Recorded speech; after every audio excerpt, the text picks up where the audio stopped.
Item number 1 संख्या 1 मंत्री श्रीमती निर्मला सीतारमन जी। Item number 1 मत संख्या 1 मत संख्या 1। महोदय, आपकी अनुमति से मैं सभा के पटल पर निम्नलिखित पत्र हिंदी इंग्लिश। पहले आप सभी सेविकाओं सहायिकाओं से ये रिक्वेस्ट है कि जितना हो सके इस वीडियो को लाइक जरूर कीजिएगा।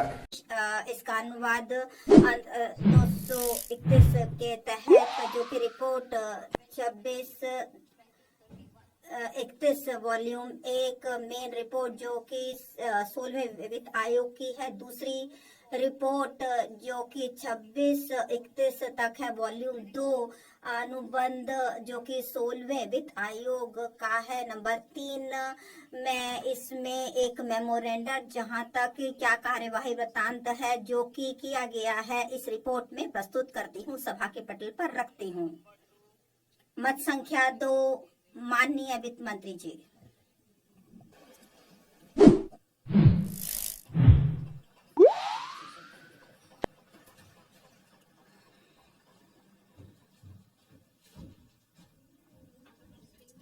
माननीय अध्यक्ष महोदय, आज माघ पूर्णिमा के इस पवित्र मौके पर और गुरु रविदास जी के जन्म अवसर पर मैं वर्ष 2026-27 के लिए बजट प्रस्तुत करती हूँ।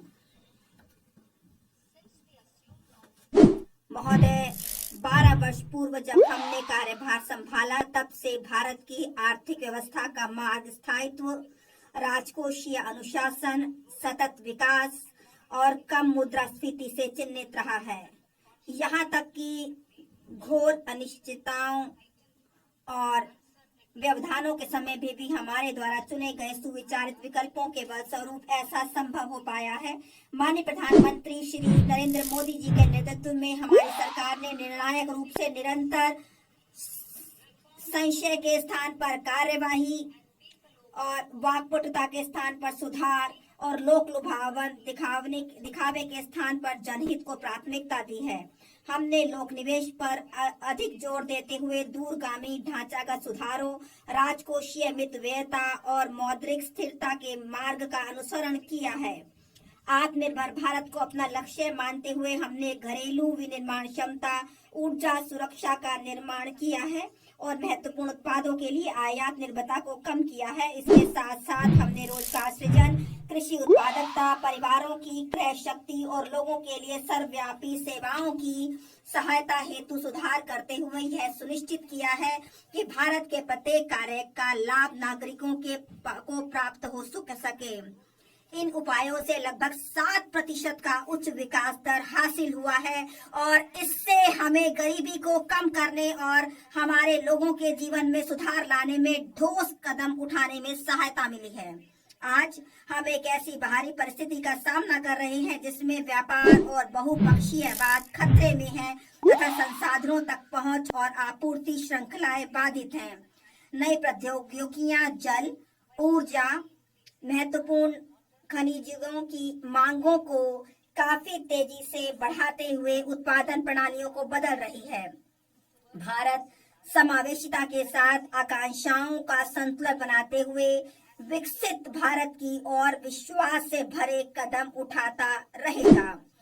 बढ़ते व्यापार और पूंजी आवश्यकताओं के साथ बढ़ती अर्थव्यवस्था के रूप में भारत को वैश्विक बाजारों से नजदीकी से एकीकृत होना होगा और अधिक से अधिक निर्यात करना होगा तथा दीर्घकालिक निवेश को भी आकर्षित करना होगा। भाग 1। जब मैं बजट का भाग का आरंभ कर रही हूं, मैं विश्व की सबसे बड़ी अर्थव्यवस्थाओं में से एक बनने की दिशा में आगे बढ़ने में बड़ी मजबूती के साथ हमारे साथ खड़े रहने के लिए लोगों के प्रति अपना आभार व्यक्त करती हूं। हमारा लक्ष्य है कि हम विकास के लाभ प्रत्येक किसान, अनुसूचित जाति, अनुसूचित जनजाति, घुमंतु, युवा, गरीब, और महिलाओं तक पहुंचाना सुनिश्चित करते हुए आकांक्षा को उपलब्धि तथा संभावना को कार्य निष्पादन में परिवर्तित करें। विकसित भारत युवा नेता वार्ता 2026 में हमारे प्रधानमंत्री जी के साथ अनेक नवोन्मेषी विचार साझा किए गए, जो कई प्रस्तावों का आधार बने हैं, जिससे एक युवा शक्ति संचालित बजट बन गया है। हमारी सरकार का संकल्प हमारे गरीब, शोषित और वंचितों पर ध्यान देना है। इस संकल्प को पूरा करने तथा यह देखते हुए कि कर्तव्य भवन में तैयार होने वाला यह बजट पहला बजट है, हम 3 कर्तव्यों से प्रेरित हैं। हमारा पहला कर्तव्य उत्पादकता और प्रतिस्पर्धा को बढ़ाते हुए आर्थिक विकास को तेज और सतत बनाए रखना तथा विश्व में बदल रही परिस्थितियों का सामना करने की क्षमता को विकसित करना है। हमारा दूसरा कर्तव्य हमारे लोगों की आकांक्षाओं को पूरा करना और उनकी क्षमताओं का निर्माण करना है, ताकि वे भारत की समृद्धि के विकास में मजबूत सहयोगी बन सकें। हमारा तीसरा कर्तव्य, जो सबका साथ सबका विकास के हमारे दृष्टिकोण के अनुरूप है, यह सुनिश्चित करना है कि अर्थपूर्ण भागीदारी के लिए प्रत्येक परिवार, समुदाय, प्रदेश और क्षेत्र की पहुंच संसाधनों, सुविधाओं और अवसरों तक हो। इस त्रिआयामी दृष्टिकोण के लिए एक सहायक परिवेश की आवश्यकता होगी। पहली आवश्यकता ढांचागत सुधारों की गति को निरंतर अनुकूलन और प्रगतिशील बनाए रखना है। दूसरा, एक मजबूत और समुत्थानशील वित्तीय क्षेत्र, बजट जुटाने, दक्षतापूर्ण पूंजी आवंटन तथा जोखिमों के प्रबंधन का आधार है। तीसरा, आर्टिफिशियल इंटेलिजेंस एप्लीकेशन सहित अति उन्नत प्रौद्योगिकियां सुशासन में सहायक। हमें विश्वास है वीडियो को लाइक करके चैनल को भी सब्सक्राइब कर लीजिएगा। चलिए हम लोग बिना देरी किए शुरू करते हैं। बजट 2026 के ताज़ा आंकड़ों और आपकी जानकारी के आधार पर यहाँ बता दें, बजट 2026 आंगनवाड़ी और आशा कार्यकर्ताओं की हुई बल्ले बल्ले। मानदेय में ऐतिहासिक वृद्धि और भारी भरकम बजट आवंटित किए गए हैं। नई दिल्ली 1 फरवरी 2026।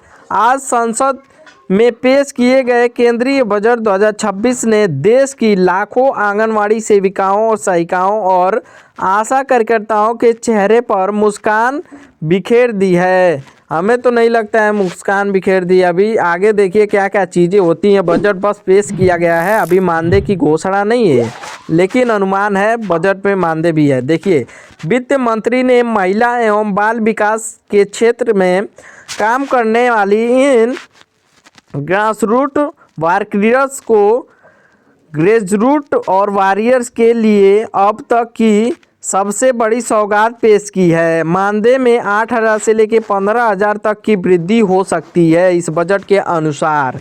बजट का सबसे बड़ा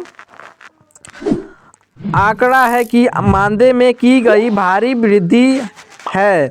लंबे समय से चल रही आ रही मांगों को स्वीकार करते हुए सरकार ने अलग अलग श्रेणियों में मानदेय में 8,000 से लेकर 15,000 तक बढ़ाने का फैसला किया गया है। इस बजट के अनुसार आंगनवाड़ी कार्यकर्ता इनके मानदेय में विशेष वृद्धि की गई है, जिससे अब इनकी कुल आय 15,000 से लेकर 18,000 से सम्मानजनक स्तर पर पहुंच जाएगी। देखिए, ये राज्य सरकार केंद्र सरकार दोनों का मिला के बोला जा रहा है।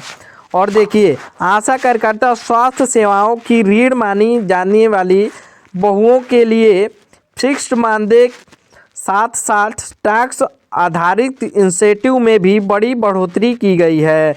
इस वृद्धि से न केवल इन महिलाओं को आर्थिक स्थिति सुधरेगी, बल्कि उनके सामाजिक सम्मान में भी इजाफा होगा। महिला एवं बाल विकास मंत्रालय को भी मिला भारी भरकम बजट। देखिए कितना बजट मिला है। वित्त मंत्री ने बजट भाषण के दौरान घोषणा की है, इन वर्ष महिला एवं बाल विकास मंत्रालय MWCD के लिए आवंटन को बढ़ाकर लगभग 32,000 करोड़ से अधिक कर दिया गया है। इसमें से सक्षम आंगनवाड़ी और पोषण 2.0 योजना के लिए विशेष फंड रखा गया है। योजना का नाम मिशन शक्ति 3,800 करोड़। प्रमुख फोकस महिलाओं की सुरक्षा और सशक्तिकरण। देखिए, सक्षम आंगनवाड़ी एवं पोषण 2.0 के लिए 24,000 करोड़। कुपोषण मुक्त भारत और आधुनिक केंद्र मिशन बालकल्प 1,1800 करोड़। बाल कल्याण और संरक्षण के लिए आधुनिक बनेंगी आंगनवाड़ी केंद्र। सिर्फ मानदेय ही नहीं, सरकार ने 50,000 नए आंगनवाड़ी केंद्रों को स्मार्ट केंद्रों में बदलने का लक्ष्य रखा है। यहाँ काम करने वाले बहनों को अब टैबलेट्स और हाई स्पीड इंटरनेट और कनेक्टिविटी दी जाएगी ताकि वे डेटा एंट्री का भी आसानी से कर सकें। निष्कर्ष, विकसित भारत की ओर एक मजबूत कदम। बजट 2026 में यह साफ करता है कि सरकार विकसित भारत के निर्माण में महिलाओं की भागीदारी के सर्वोपरि मानती है कि